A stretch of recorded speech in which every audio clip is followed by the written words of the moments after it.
is nagkasya din pero mas malaki yung diameter niya. Balita. Napakalakas ng JBT lang sa akala. Tagila. Dating angle is 13.5.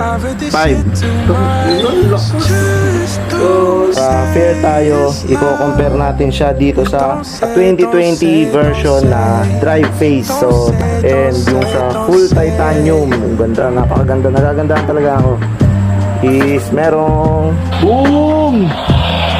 Boom! I know.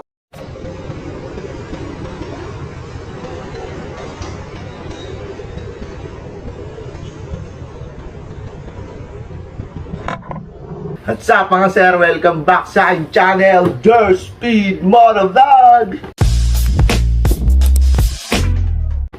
Okay, so nakikita nyo agad sa likod ko, which is JBT. And unang-una sa lahat, gusto kong pasalamatan si Mr. Usman Afzal ng JBT Philippines for sa CVT full set ng JBT again. Hindi pa nilalabas ng JBT to, and binigyan nila ako ng pagkakataon na reviewin since nakita nila nag-honest review tayo dito sa Dirt Speed Motovlog, and gusto ko lang din reviewin ng honest tong bago nilang product. Okay, ang JBT 2022 version. And itong ano nga pala na to, product nila is race type. Yan. So, bibigyan ko kayo ng details mamaya regarding dito sa full panggilid ng JBT ulit. And nandito yung version 2 natin. Gagamitin natin siya sa naka-super stock na version 2. Then, tatry natin ulit yung acceleration and top speed na makukuha natin within certain distance lang sa ating runway. So, sa mga nagsasabi po na yung super stock ko, gumabot ng ganito, ganyan. Kasi, yung runway kasi namin dito, sa mga nakakaalam, no, napakaikli lang po niyan. So, limitado lang po yung runway namin. Thank you very much, JBT, for letting me review this product. So, unang-una, bagong-bago po itong product na to, and binigyan nila ako ng pagkakataon mag-honest review regarding their product. Sabi ko nga sa inyo, lahat ng nagpapa-honest review sa amin ng product nila, so itotono muna natin dun sa pinaka magandang tono ng panggilid na to bago natin i-performance test. Para naman syempre, fair tayo dito at wala tayong kinikilingan. So, let's do this mamayang gabi. O nga pala, since gagamitin natin yung version 2 nung last na vlog natin regarding dun sa power cams, sa super stock ng version 2 na ginawa natin, hindi natin pinakita yung panggilid. So, this time, papakita na natin yung panggilid. So, kasama natin ngayon si Torbix dito. And thank you very much kay Torbix.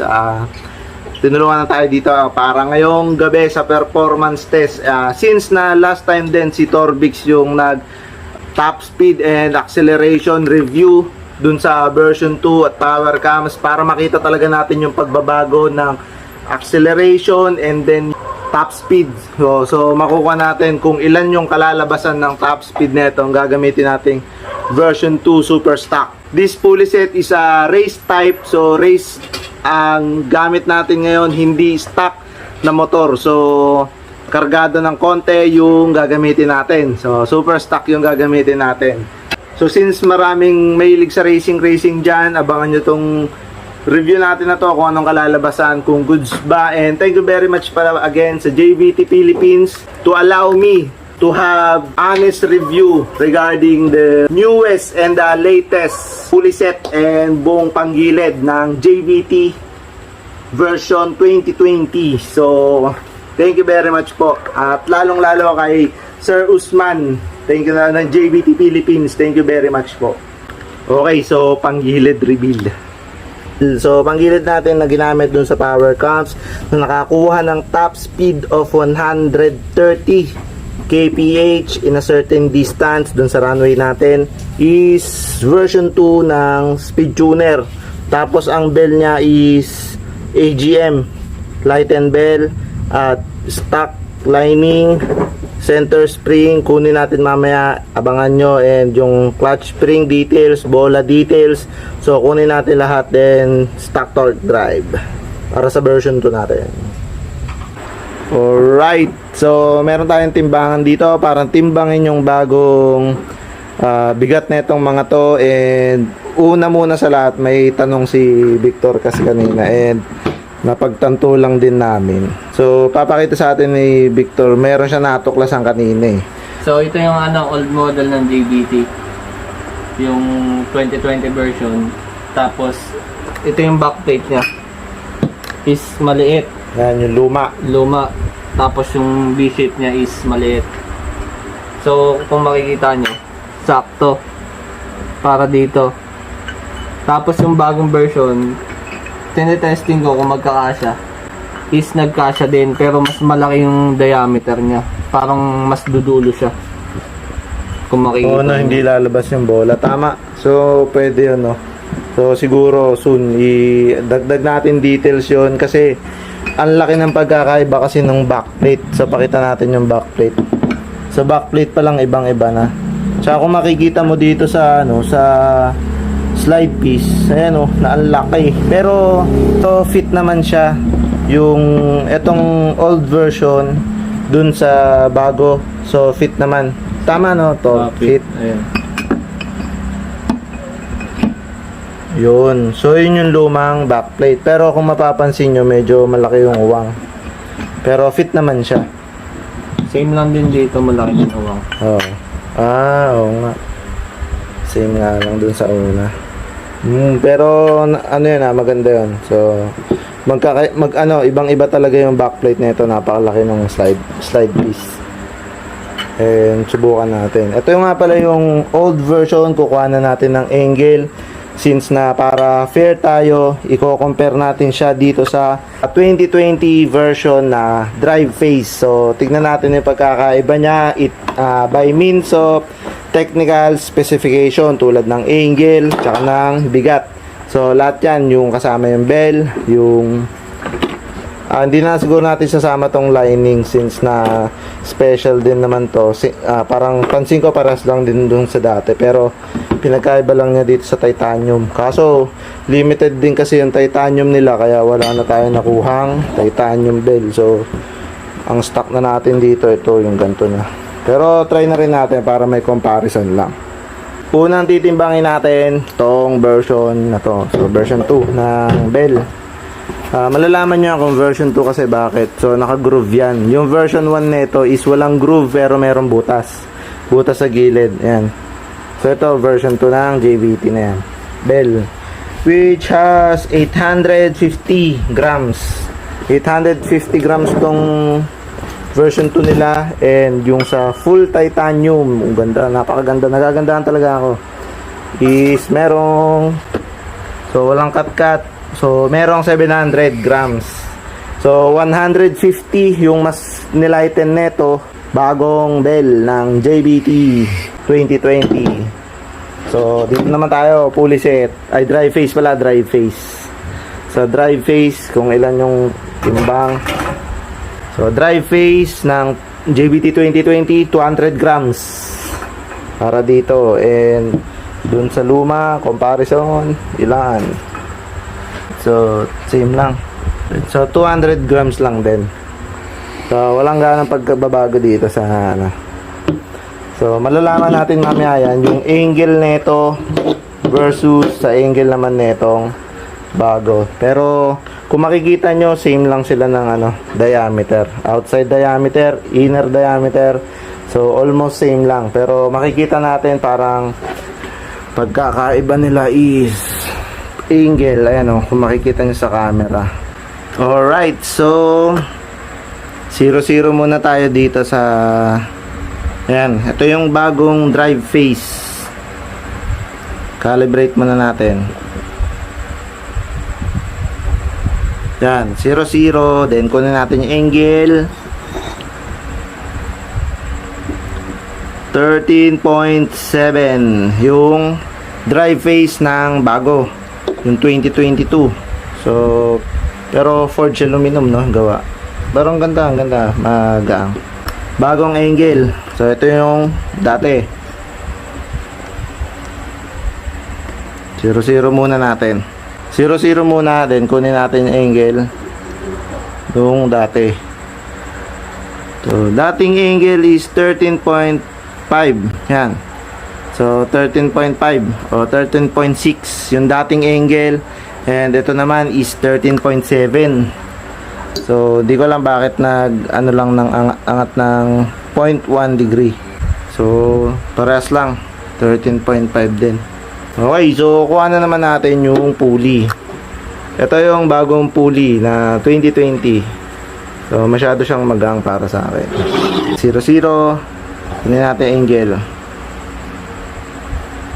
14. Dual angle ang ginamit.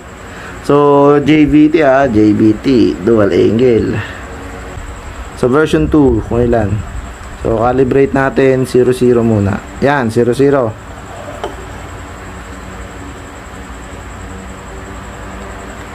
So, 13.95 no, or 14 degree din. Share natin yung bagong pulley ng JVT compare dito sa dati nila. So, yung dati nila makapal yung pagkakatrim ng angle ng bola. Pero kung mapapansin mo dito sa bago, sa race type pulley nila is ang nipis. Tapos, ang ganda ng ramp. So, tatanggalan ng motor. Yung AC handle natin. Ayan yung speed tuner. Then, ang gagamitin pa rin natin is yun. Yung naka JVT, ano pa rin? JVT na center spring, stock torque drive. Ilan yung spring torque? Specification. 1K. So, 1K center spring. Tapos, stock clutch lining. Then, stock lining din ang gagamitin natin. Hindi muna natin gagamitin yung yung bagong lining para fair dun sa comparison na gagawin natin.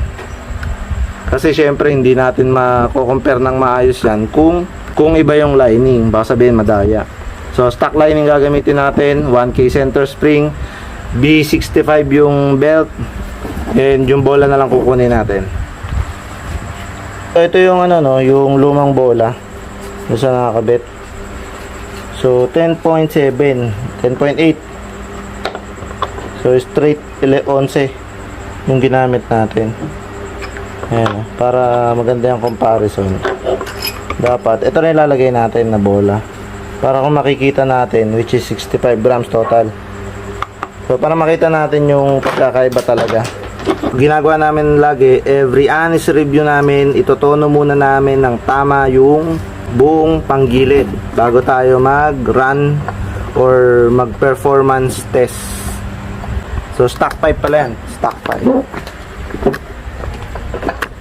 Yan, stock pipe. So, ano yung difference na nakita motor sa luma? Bago. Share natin ba? So, Mas yung lagayan na spline nito mas makapal ng version ng bago ng JVT. So yun yung napansin ni Victor. Kasi habang nilalagay niya, nagtataka siya bakit parang baon na baon daw yung isa. Ayan o. Ayan. So mas Itong kapal. mas makapal. So ibig sabihin, quality. Kasi sa mga nakakaalam sa mga panggilid na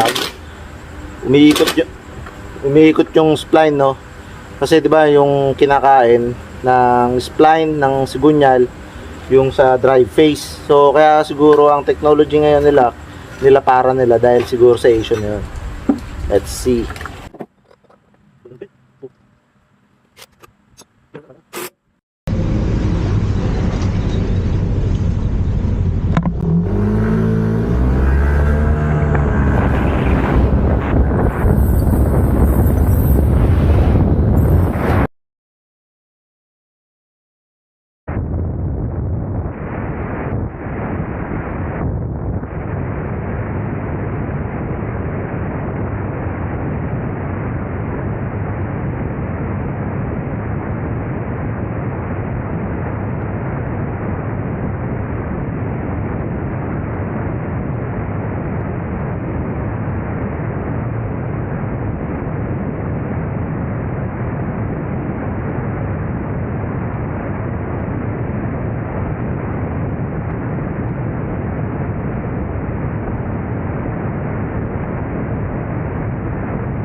abangan natin si abangan natin si J Victor kasi medyo excited din ako dun sa product na yun. And race type kasi siya.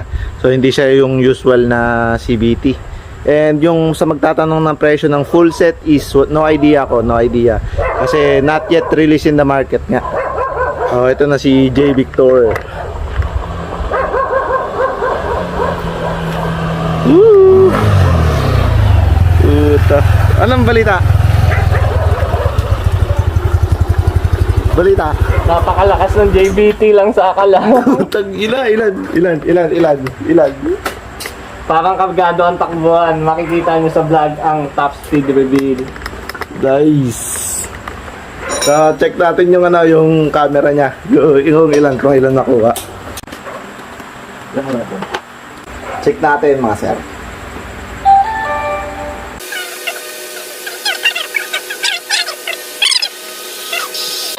Boom! Boom!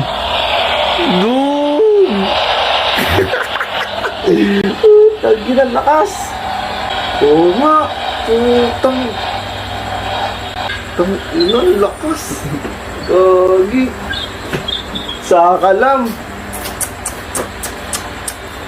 So, nandyan makikita nyo sa screen nyo yung result neto nakuha natin. So excited ako kaya tinignan ko kagad sa camera ni J Victor. And lahat ng ginamit natin pang gilid, yung build ng engine nandyan sa screen nyo lahat, papakita ko. So then the result ng pagkuha, which is yung 0 to 100 acceleration and top speed.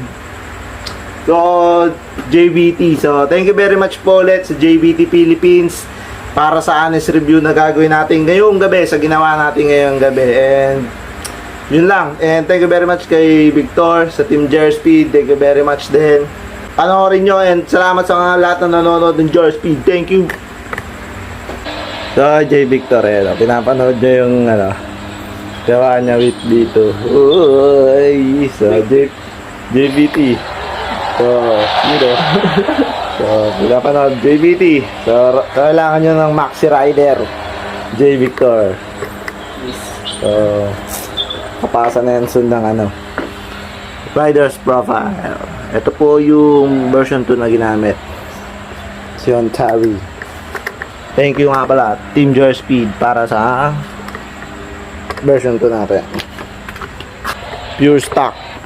So, check din natin yun, yung throttle body. Baka sabihin nyo hindi stock So yun yung throttle body, pure stock lahat po yan. Then makina pure stock, super stock lang, saka lang gawa ng Team Gearspeed.